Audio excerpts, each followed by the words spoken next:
Fala pessoal, tudo bem? Estamos aqui na Concreserve.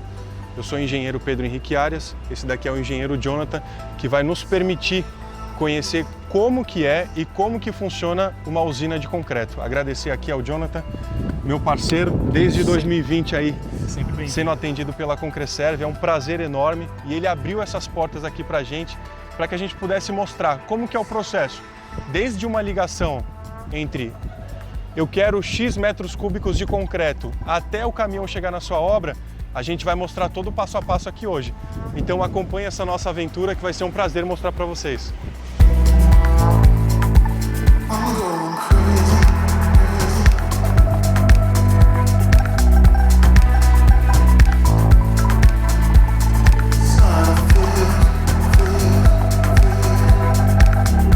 Então agora, Jonathan, de forma didática para a gente explicar para o pessoal. Eu estou fazendo uma construção e lá no meu projeto está pedindo um concreto 30 MPa. E aí eu informo vocês, faço uma ligação, Jonathan, estou precisando aqui de 100 metros cúbicos de concreto, meu projetista falou que a resistência era 30 MPa, eu queria saber de você, como que vocês interpretam esse número e como que vocês fazem essa receita para chegar lá na minha obra a 30 MPa? Vamos lá. Isso aí é um processo que vem lá do desenvolvimento de traço na engenharia. A partir do momento em que a gente recebe o pedido, a gente pega os parâmetros do traço. Aí existem duas situações. Se a tua obra vai pedir um traço que para nós é um traço de linha, o traço de linha é basicamente um traço que está dentro da nossa prateleira já. Certo. Então, se a tua obra solicita para nós um traço de linha, a gente já tem esse traço pronto no sistema. Eu vou entregar X MPa, já está pronto no sistema, eu só vou cadastrar no teu contrato e aí ele já está pronto para carregar.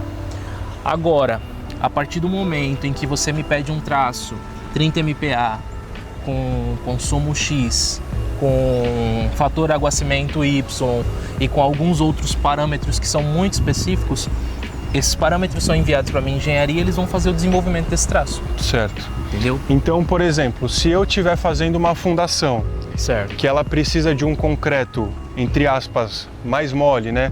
Um slump mais alto, certo, então é a tua engenharia que vai desenvolver, para que não altere o fator aguacimento. Isso aí. E aí eu estou fazendo uma laje, obviamente que não é o mesmo traço que eu faço uma fundação. Justamente para não ter aquela contaminação do solo, do concreto, né? Sim, sim. Quando a gente fala de fundação, as normas também regem essa questão de fundações. Então a gente também já vai ter traços pré-definidos para fundação. Entendi. Só que, por exemplo, eu vou concretar uma peça de um concreto que precisa ser muito fluido, eu preciso de um concreto autoadensável.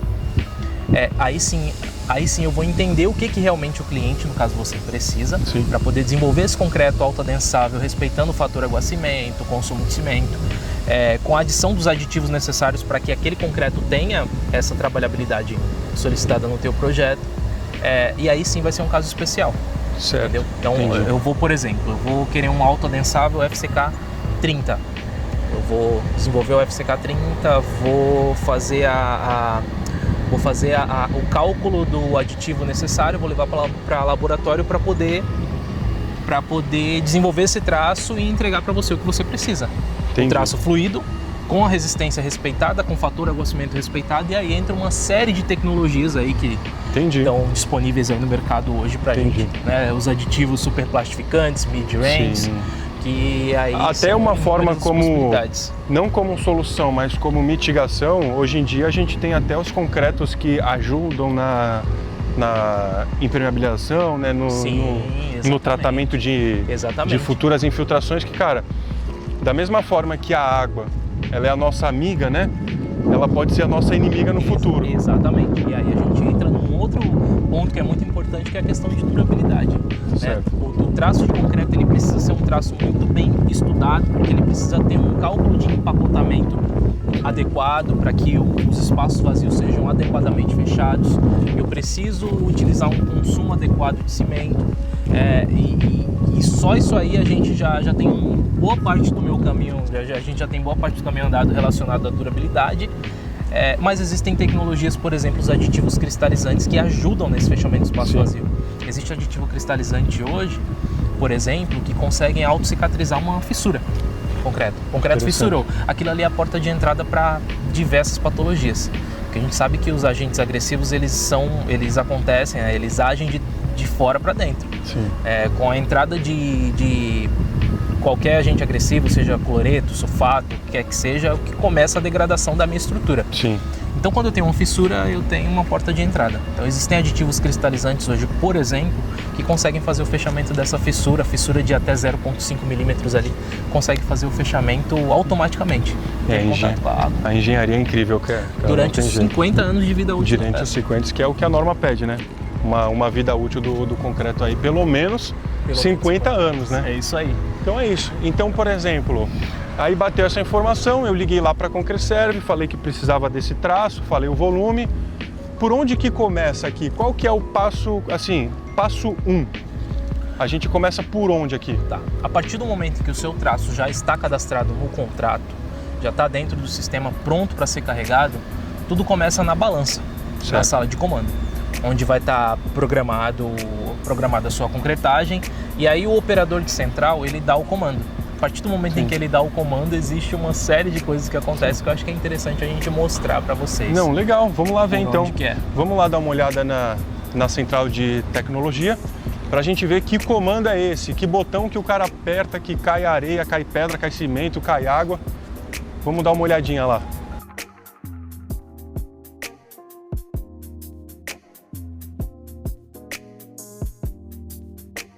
Então a gente está aqui na sala de controle da Concreserve e o Jonathan vai explicar um pouquinho para a gente o que é essa central de controle e quais são os comandos que ela dá para que todos aqueles equipamentos possam fazer toda a mistura que vai virar o concreto.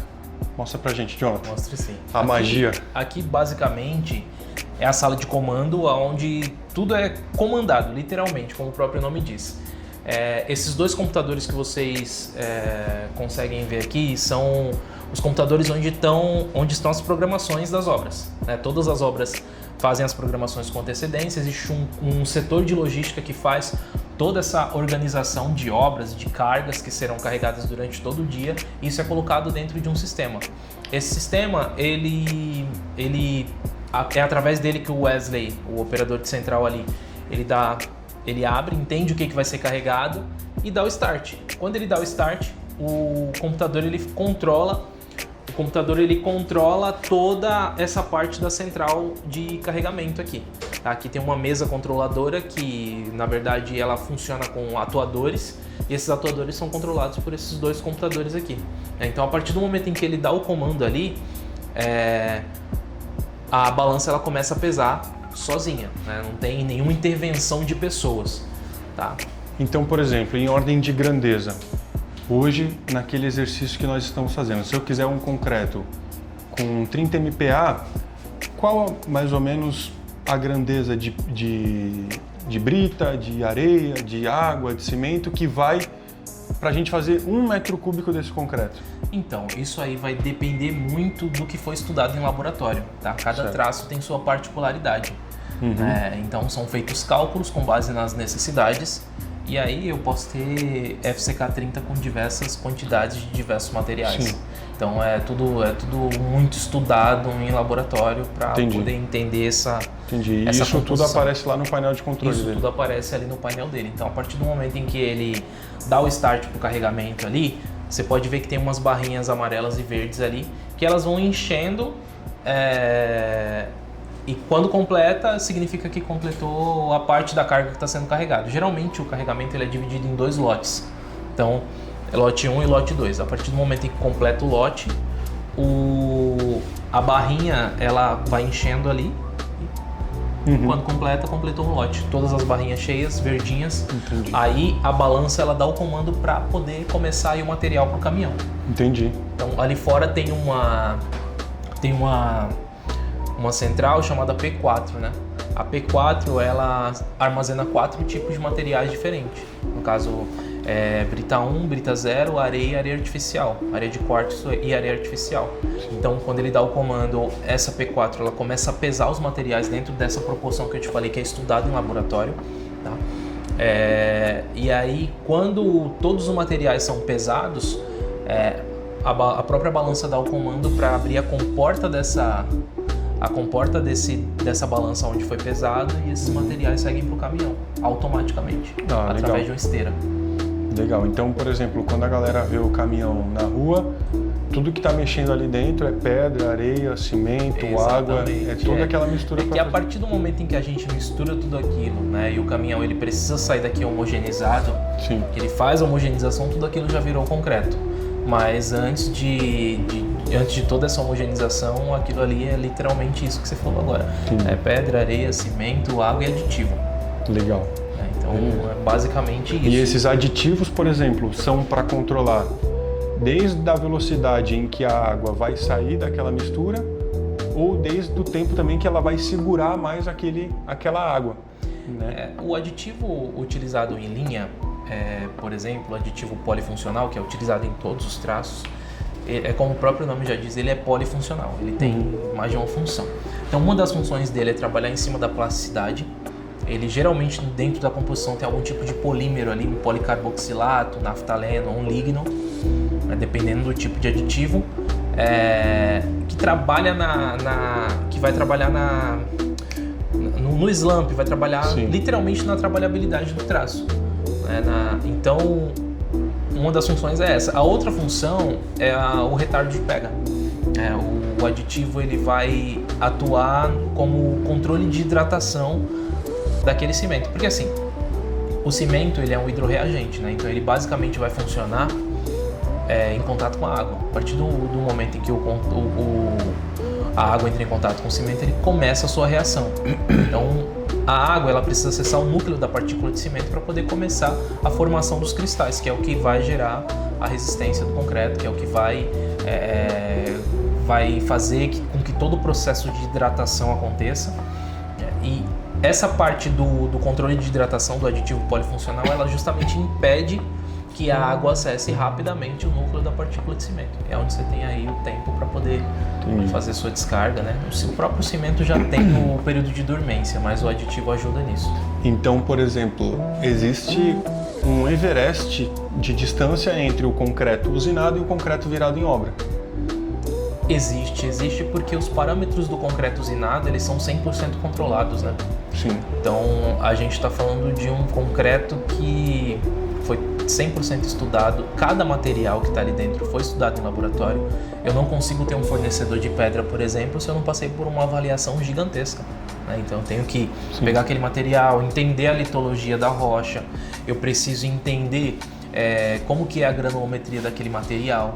Eu preciso entender, por exemplo, o que aquele material vai gerar de desempenho para o concreto que eu estou fazendo. Então, é feita uma série de estudos, né? E geralmente o concreto virado em obra, a gente simplesmente compra o material, mistura tudo e faz. Então, existe uma distância muito grande, considerável, né? ali entre o concreto usinado e o virado em obra. Entendi.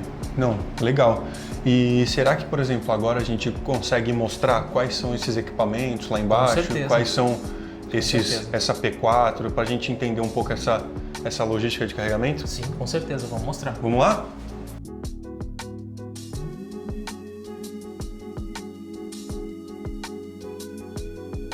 Hoje, qual que é o tamanho da Concreserve? Onde vocês estão inseridos? Por exemplo, quais são os pontos que vocês estão atuando, que vocês são mais fortes no mercado? Onde vocês conseguem, assim, dominar hoje? O que a Concreserve está inserido hoje?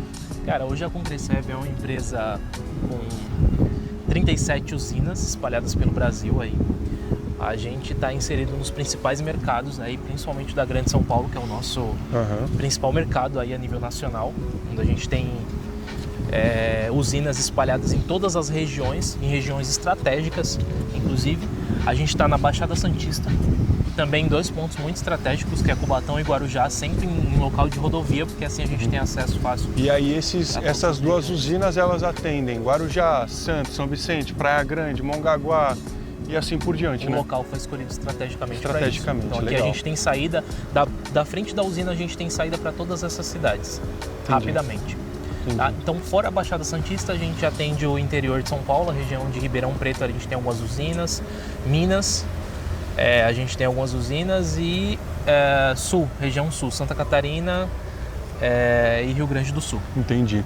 E agora, uma pergunta que, assim, eu sempre faço, né? Obviamente que isso não foi pro ar, porque eu não tenho muito conteúdo para isso, mas eu sempre faço para todos os amigos que, assim, estão de linha de frente das empresas, né? Que é o seu caso. Toda empresa tem uma dor.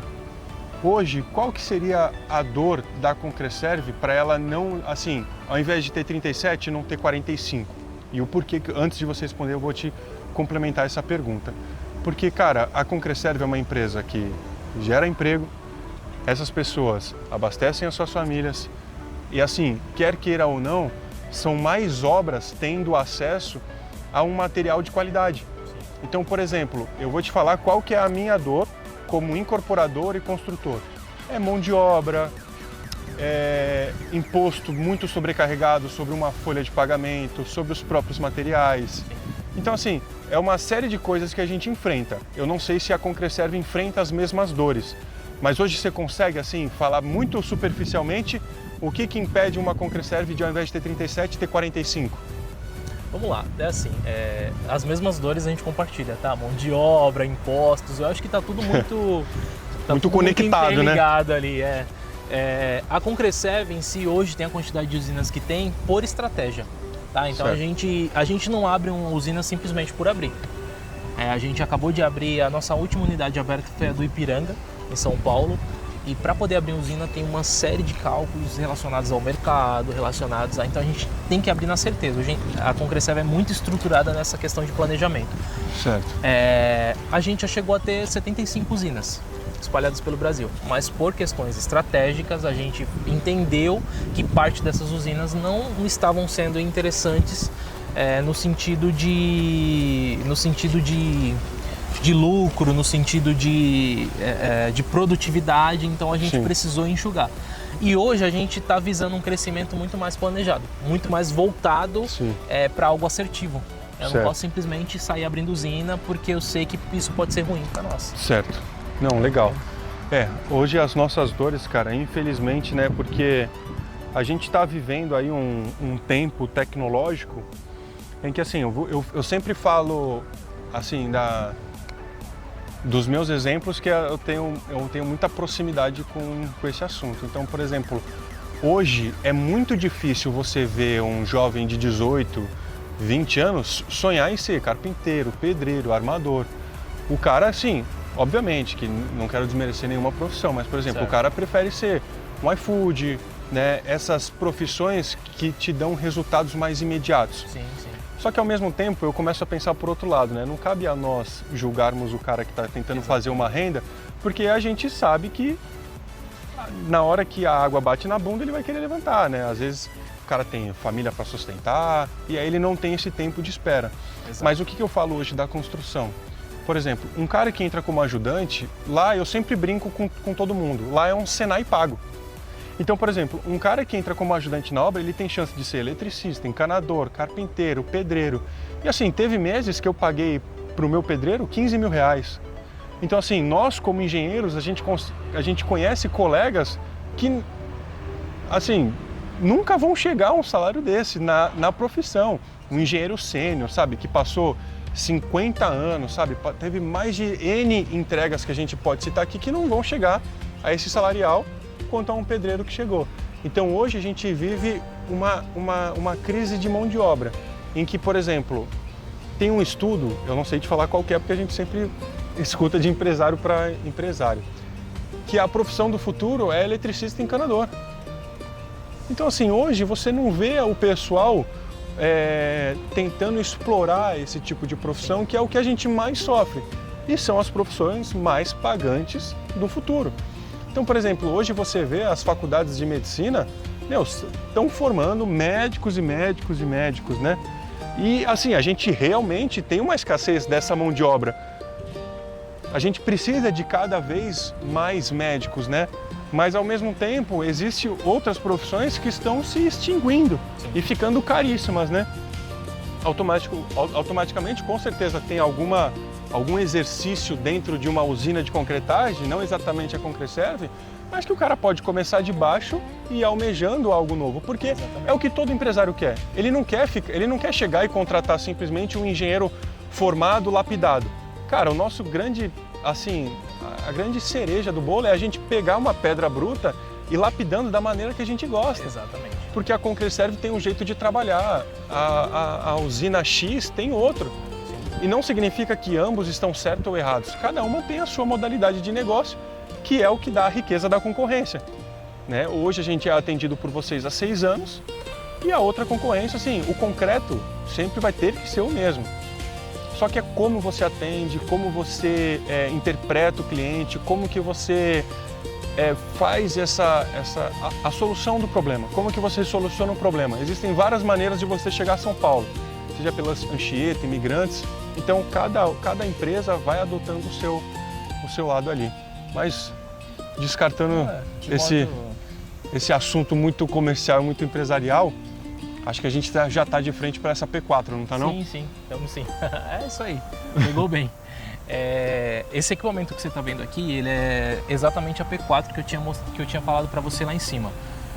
Ali em cima ficam armazenados 4 tipos de materiais.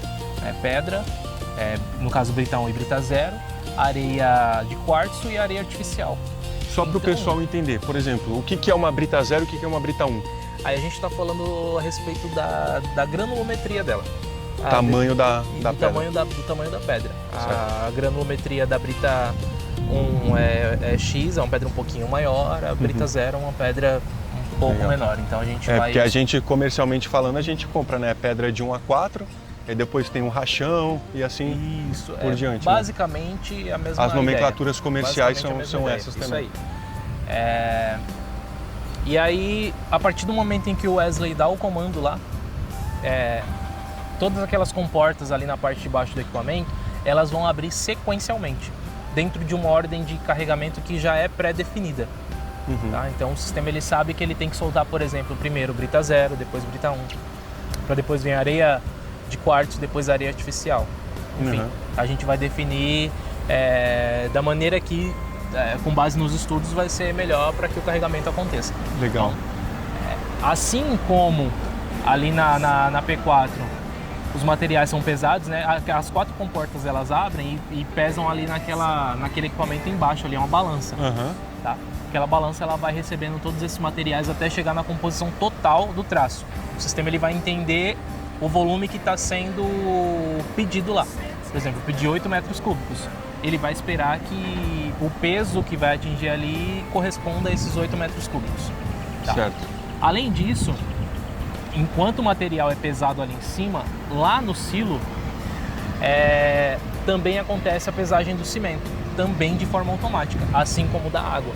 Então, o cimento ele sai lá de cima, ele precisa ficar armazenado em um local enclausurado, né? Ele não pode ter contato com o meio externo. Justamente por conta daquela contato com o núcleo do cimento, não ter contato com a água para que ele não tenha uma reação química e aí anteceder os processos, né? Exatamente. Então o cimento ele precisa ser mantido fora do meio, então ele fica dentro do silo. O silo, ele a partir do momento em que é dado o comando, ele pesa numa balança que tem embaixo dos 2 silos ali, fica 2 tipos de cimento ali, tá? E aí quando todos os materiais estão pesados, prontos para irem para o caminhão, é dado o comando, aquela balança ela abre uma comporta ali embaixo e segue por esteira até o caminhão. Assim como a balança de cimento ela já está posicionada em cima do caminhão. E a balança de água também, que segue a mesma ideia da balança de cimento.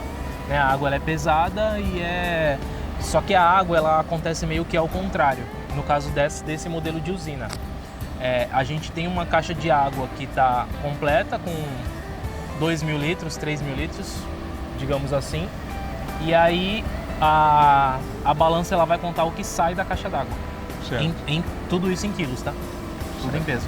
Embora a gente entregue concreto por volume, o concreto ele é pesado com base na massa dele. Entendi. E por exemplo, como que o cimento chega lá em cima? Aí já é um outro processo. A gente transporta o cimento direto da fábrica através de carretas silo. A gente consegue até mostrar ali, se você quiser, aonde que é engatada a carreta para poder realizar a descarga. Mas ali é basicamente isso, a carreta engata tem um compressor gigante ali, que eu vou até mostrar para vocês daqui a pouco.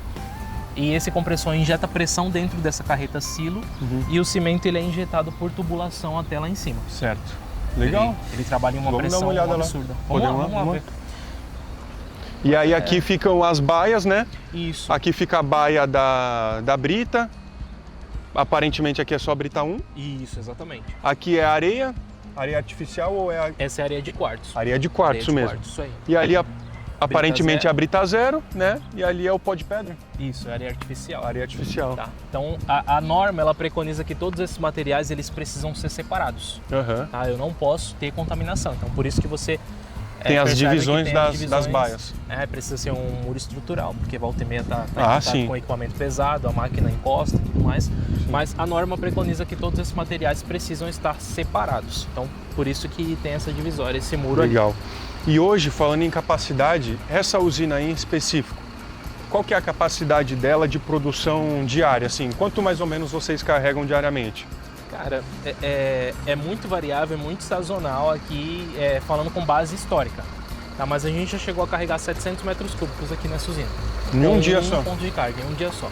Caramba, é bastante, hein? Em um dia só. Só para ter uma ideia, por exemplo, agora eu vou falar do... Claro que 700 metros cúbicos com certeza não foi uma construção residencial.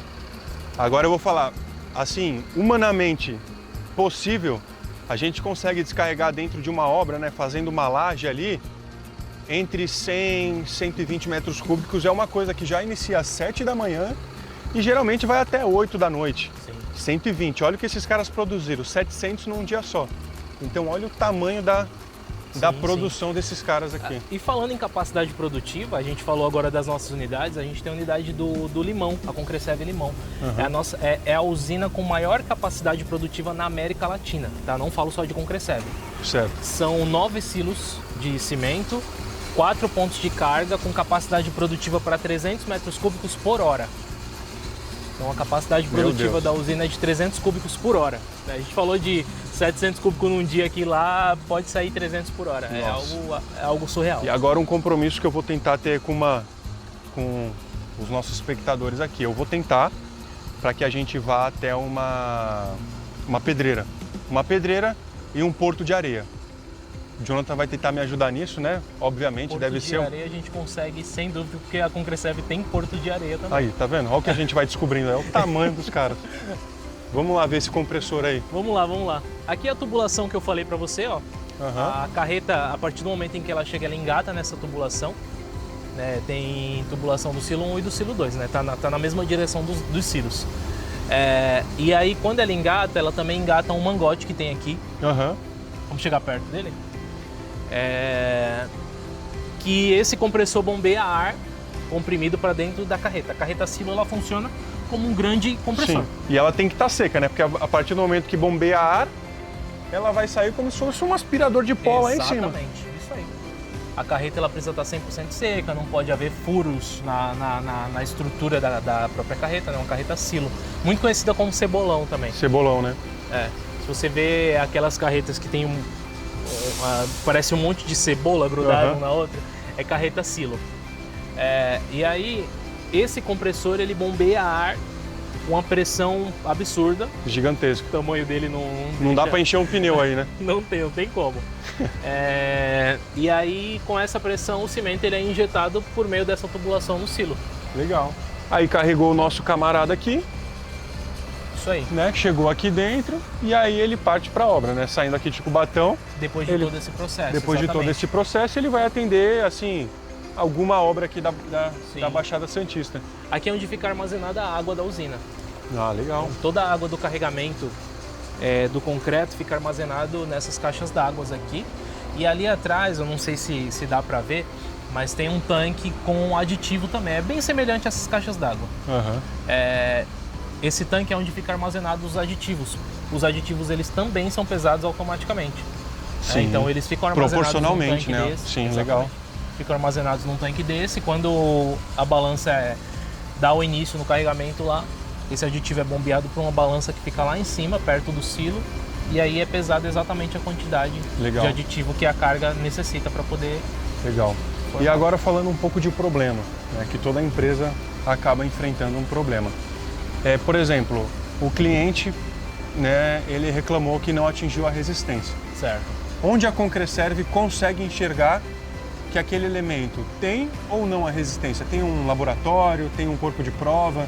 O que a gente consegue mostrar, né, para as pessoas aqui? Como que a gente tem esse controle, né? Porque um vai falar que não, o outro vai falar que sim. Como que a gente cruza essa informação? A gente hoje tem um setor totalmente voltado para essa parte pós-venda, né? Então precisa ter pessoas que conhecem a norma e entendem o que a norma preconiza em relação a essas coisas. E primeiramente, qualquer teste que seja de contestação em relação ao resultado concreteiro e obra precisa ser feito por um laboratório terceiro. A gente tem um controle interno aqui, inclusive eu vou mostrar para vocês ali daqui a pouco. Só que o nosso controle, ele é puramente para entender o produto que está sendo entregue ao cliente. A NBR 7212, ela solicita que a usina molde uma carga a cada 50 metros cúbicos que saem da usina. Tá? Hoje a Concreserve não segue isso da norma, a gente não espera 50 metros cúbicos. A gente molda antes, a gente tenta moldar 100% das nossas cargas e o nosso limite assim, de moldagem é a cada 24 metros cúbicos, a cada 3 cargas. Entendi. Então vocês estão dobrando... A gente está dobrando, exatamente. A fiscalização. Exatamente. Porque assim, a gente entende que esse parâmetro ele é importante para a gente entender o que está sendo entregue para o cliente. Né? Não só a título de contraprova, porque é interessante às vezes o cliente, deu um resultado diferente aqui que eu não sei se foi relacionado ao concreto ou se foi relacionado ao processo de moldagem do laboratório que eu contratei na obra. Você tem uma contraprova, então a gente, esse mesmo resultado que a gente usa para o controle do nosso produto, a gente consegue disponibilizar para o cliente também para poder ele entender ali se houve realmente um erro nosso ou não. E muitas vezes o cliente ou o próprio projetista às vezes não aceita o resultado da concreteira. Então aí é onde a gente entra com a contratação de um laboratório terceiro, e vai lá, faz a extração do testemunho para poder entender que resistência que realmente está ali de fato, né? Então, assim, é um assunto um pouco delicado, porque hoje, do que eu tenho de dados, né, de KPI relacionado a essa parte de resistência, de reclamação de resistência, 90 a 95% das resistências, né, das reclamações de resistência estão atreladas ao processo de moldagem da obra. A gente sempre consegue mostrar após a extração que... Provar lá por A mais B. Que teve um problema no processo. O concreto atingiu a resistência. Não, legal, se a gente puder dar uma olhada nesse laboratório. Vamos lá, vamos mostrar lá. Então, é basicamente isso. Então, pessoal, a gente está aqui em uma das etapas laboratoriais e esse daqui são os corpos de prova, né? Isso aí. Ele tem um tamanho específico, né? Essa forma dele, como se fosse um cilindro, ela é proposital. O que acontece? Esses corpos de prova aqui, eles estão frescos. Esse concreto aqui foi usado em alguma obra e aí eles retêm uma pequena quantidade desse concreto para colocar nesses cilindros aqui que a gente chama de corpo de prova, né? São os testemunhos, né? Que a gente chama. E a principal característica do concreto é ele ser resistente à compressão, que é aquela força do esmagamento.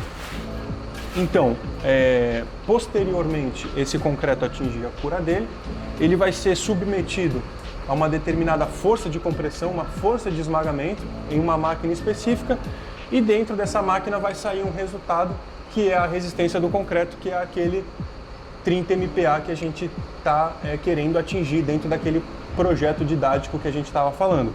Então esse corpo de prova, assim que ele conseguir se enrijecer aqui dentro, ele vai sacar ele vai submeter ele a uma hidratação, que é um processo normativo comum, né, que ele coloca geralmente dentro de algumas caixas d'água. Após o período de hidratação, ele colhe de novo esses corpos de prova, leva até o laboratório, até essa prensa e tem um rompimento do corpo de prova. E aí o nosso amigo aqui ele vai fazer uma moldagem e vai mostrar pra gente como que é.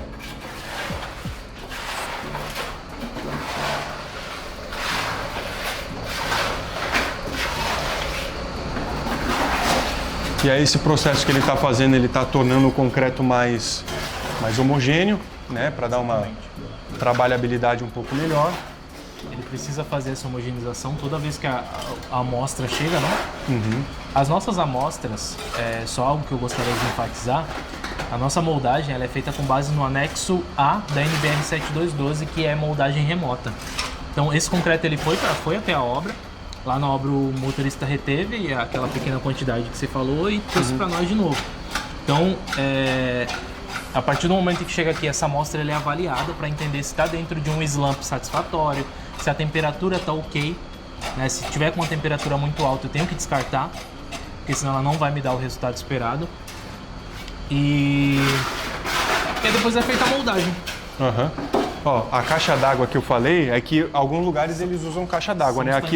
Aqui eles têm essa baia aqui, que é o tanque de cura deles, tá vendo? Os corpos de prova lá dentro.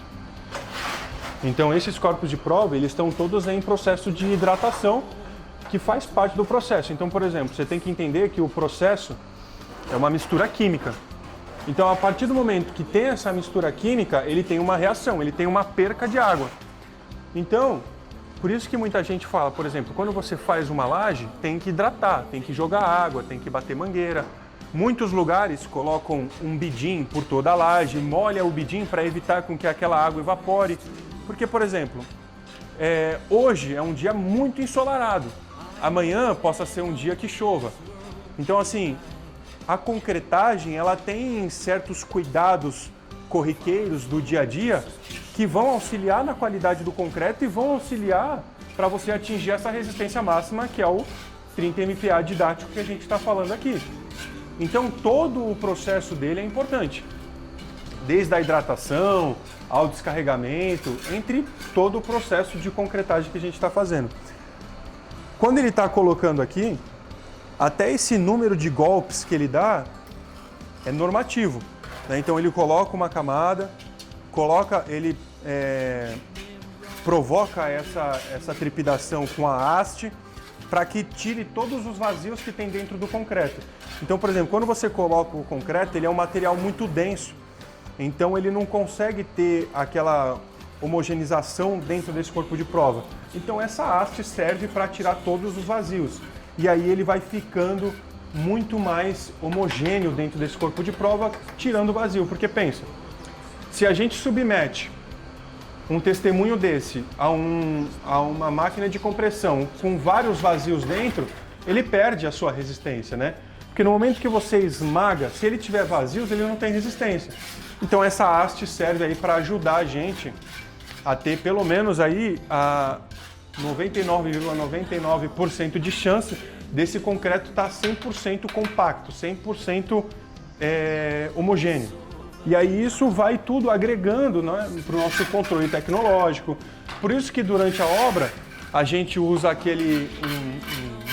uma ferramenta que chama de vibrador, né? Você está jogando lá o concreto na obra, você submete ali o concreto a uma certa vibração para que ele tire vazios de dentro dele e torne a laje 100% homogênea também.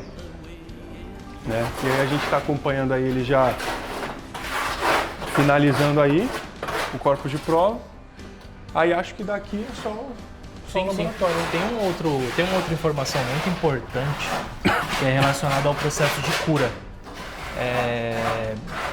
Pouco conhecido, mas eu acho que é importante até para ficar para conhecimento para todo mundo. O processo de cura ele é um processo muito importante porque você lembra que eu te falei que o cimento ele é um hidrorreagente, né? Sim. Então, a partir do momento em que ele tem contato com a água, ele começa a formar uma cadeia de cristais. São inúmeros cristais que são formados aí, né? Ele forma o CSH, que é o silicato de cálcio hidratado, forma as portlanditas, forma os monossulfatos, enfim. É uma cadeia que é formada com base no contato da água com o núcleo dessa partícula. Então, por que a importância da cura? Tanto para o corpo de prova como para a peça concretada em si. A partir do momento em que o concreto iniciou a reação, a água ela passa a ser o combustível para a formação de resistência. Sim. Então, quanto mais eu tenho água no meu processo de cristalização, mais eu vou ter uma formação adequada de cristais. Lembrando que ele está falando no processo de cristalização. Não é na mistura do traço. Exatamente. Quando a gente faz o traço, existe lá um número que essa água vai preencher, né? Um determinado volume, um determinado peso, seja qual for a unidade de medida que vocês interpretem. essa água que ele está falando é na cristalização. O concreto foi espalhado pela laje, o concreto já não existe mais a movimentação para que haja a mistura, né? Vai homogeneizar a água mais. Meramente para cura, né? Você faz uma lâmina d'água impedindo com que exista a exudação muito acelerada da água e faça com que crie essas trincas, né? Eu acho que é isso que você está querendo dizer. Também. Essa questão da fissura é uma das. Mas o contato com a água é justamente para que essa cadeia de cristais ela não pare de se formar. Sim. Entendeu? Ele iniciou até o 28º dia, o concreto está crescendo resistência. Sim. E a resistência ela se dá por meio dessa formação desses cristais, que vem por meio do fato do cimento ser um hidrorreagente e reagir com a água. Então, quanto mais água eu tenho nesse processo de cura, tá? Lembrando que é isso que o Pedro acabou de falar. Não é água de amassamento, não é aquela água que é colocada no concreto na mistura. Aquela água tem que ser respeitada. Agora, após o momento em que o concreto iniciou a reação de cristalização, iniciou o processo de cristalização, aí quanto mais água você dá para o concreto, quanto mais hidratação você promove ao concreto, maior é a sua chance de ter boas resistências no final. Por isso o processo de cura do corpo de prova. A gente deixa ele submerso, a gente não vai conseguir submergir uma laje, né? Mas o corpo de prova a gente consegue por quê? Porque a gente consegue extrair o máximo do que o concreto nos entregou ali de resistência. Não, legal. Beleza. Vamos dar uma olhada lá no laboratório agora? Vamos lá. Então a gente está aqui numa segunda etapa de um segundo laboratório, digamos assim, né? Lá nós estávamos em um laboratório que tratava muito mais do concreto já elaborado, e aqui o Jonathan vai mostrar para nós basicamente aí um pré-concreto, né? Alguns ensaios, né? Algumas dinâmicas do dia a dia, né? Que são testes corriqueiros aqui para eles. Então o Jonathan vai mostrar pra gente aqui um pouquinho também. Esse laboratório é basicamente onde são feitos os ensaios de bancada. Tá? Aqui a gente tem um agitador de peneiras, que é onde é feito o ensaio de granulometria. Então a gente precisa entender a distribuição granulométrica da areia, da pedra, a gente tem que entender como que está o módulo de finura dela, que é feito nesse equipamento. Aqui a gente também faz um ensaio de massa específica. Como eu tinha falado para vocês, lá no ponto de carga, a gente vende concreto por volume. Porém, vocês perceberam que a todo momento a gente fala em pesar, em peso de material. Então, a gente precisa fazer essa conversão de peso para volume. Então, é aí que entra a massa específica. Aqui eu faço o ensaio de massa específica do material para poder entender o que o peso representa em volume para poder entregar para o cliente da maneira correta. Só traduzindo para a galera. 1 quilo de algodão é a mesma coisa que 1 quilo de chumbo. Agora, 1 metro cúbico de algodão não vai ser a mesma coisa que 1 metro cúbico a questão do peso, né? Porque a unidade do peso é quilo por metro cúbico. Então, para eu ter 1 quilo de algodão, é um volume gigantesco. Para eu ter 1 quilo de chumbo, é uma pedrinha desse tamanho. Então, basicamente é isso. A água tem mais ou menos a densidade de 1 quilo por metro cúbico, né? Então, 1.000 litros de água tem 1.000 quilos, né?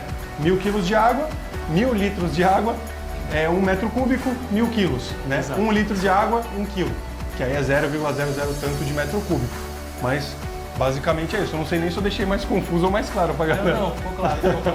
É isso aí, mas basicamente a gente precisa entender qual que é a massa específica de cada material. Aqui a gente faz um ensaio, por exemplo, das areias através do frasco de Chapman, onde a gente consegue entender qual que é a grandeza, né, a massa específica dele, para assim a gente poder tanto dimensionar o traço, entender se vai dar certo no que foi estudado dentro de laboratório do traço que vai ser entregue. Então, não só relacionado à entrega, mas para poder desenvolver o meu traço, entender o que eu vou pegar de cada material e inserir naquele 1 metro cúbico de concreto, eu preciso ter isso aqui claro para poder participar do cálculo do dimensionamento desse traço. Então, aqui é basicamente isso. Também são feitos os ensaios de umidade dos materiais. Muitas vezes também utilizamos o mesmo equipamento, mas em alguns momentos a gente utiliza o fogareiro para poder fazer o ensaio de umidade.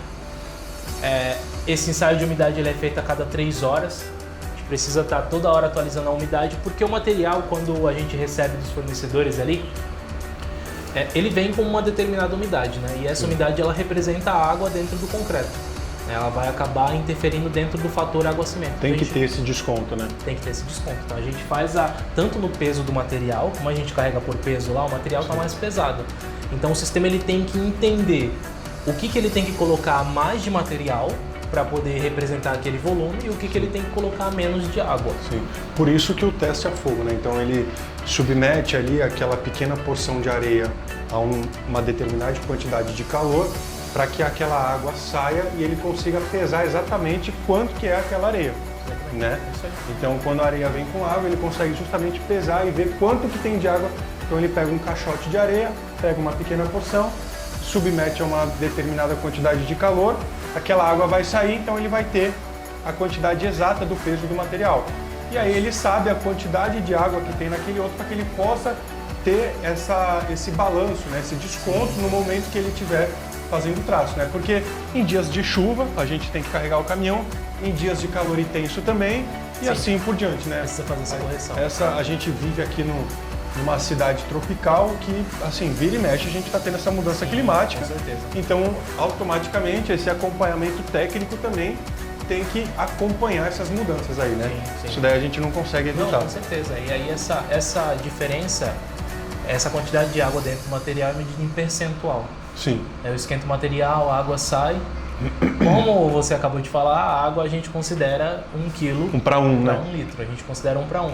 Então, o peso que sai com essa água evaporando é exatamente o que saiu de água. Sim. A gente vai colocar em percentual o que isso representa no material. Sim, correto. Para poder fazer essa correção. E assim, N outros ensaios, né, teste de aditivo. Aqui a gente também faz a gente faz dosagem experimental de traço, tem uma betoneirinha um tamanho menor que a gente faz o teste do traço antes de cadastrar ele no contrato do cliente, né? A gente testa o traço, vai entender se atingiu as resistências, formou uma curva de resistências do jeito que a gente esperava. Então, a gente tenta controlar tudo, né? Aqui boa parte dos ensaios a gente consegue fazer aqui, mas a gente tem um laboratório central também de ponta. A gente tem um laboratório gigante lá na Moca, né, que tem... Cara, eu costumo falar que o nosso laboratório ele é mais completo do que muita empresa de laboratório. Ah, eu imagino. Tem uma série de equipamentos lá que a gente consegue ter tudo sob controle. Legal. Tudo, né? Então, parte do que a gente não consegue fazer aqui é enviado para lá. Ensaio de cimento, por exemplo, a gente faz coleta de cimento quando chega e envia para lá. Sim. Algum ensaio ou outro específico relacionado ao concreto, como ensaio de módulo de elasticidade, por exemplo. A gente não consegue testar aqui, a gente leva o corpo de prova para lá. Então lá a gente tem uma quantidade muito completa assim, de equipamentos. Bom, legal. Cara, então acho que assim, deu pra gente dar uma breve pincelada em praticamente todo o processo, né? Aquela brincadeira que a gente fez no começo de liguei para a Concreserve, pedi um concreto, como que funciona tudo. Então basicamente a gente conseguiu acompanhar aqui todos os processos, né? Desde ali de todas as baias, como que é feito, como que é pedido, a central do controle. Então eu queria agradecer aqui mais uma vez ao Jonathan, agradecer à empresa Concreserve que nos permitiu ter essa imersão dentro do assunto. Assim, nós poderíamos ainda passar horas aqui falando de N ensaios, N situações, N exemplos, mas assim, eu acredito que de forma geral acho que ficou bem claro. Não sei se faltou alguma coisa da minha parte, se você quiser complementar com alguma coisa, que achou que alguma informação que é muito bacana para que o pessoal entenda. E, cara, da minha parte eu acho que é isso, o que eu pude contribuir aí para todo mundo, né? Acho que agradecer aí mais uma vez ao pessoal, essa enciclopédia aqui em pessoa, né, do concreto, agradecer demais, né? Porque nós que estamos aqui, né, no ramo da construção, a gente não faz ideia do que está por trás, né? Sim.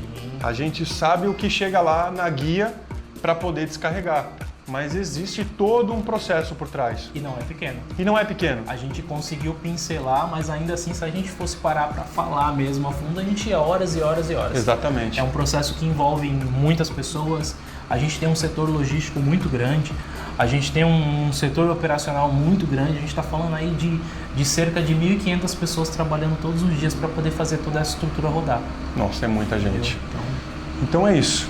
Queria agradecer vocês por estar acompanhando a gente até aqui, quem acompanhou, né? Agradecer a força que vocês estão dando aí pra gente no nosso canal bem recém-nascido. Então, agradecer. Então, se você puder, se achou interessante esse conteúdo, puder curtir, compartilhar com um amigo que se interesse pelo assunto, né? Deixa o seu like aí no vídeo, que fortalece demais isso tudo que a gente está fazendo, né? Muito bacana. Então é isso, pessoal. Agradecer mais uma vez ao engenheiro Jonathan. Obrigado, meu irmão, Sempre bem-vindo. pelas portas abertas. E é isso, pessoal. Muito obrigado.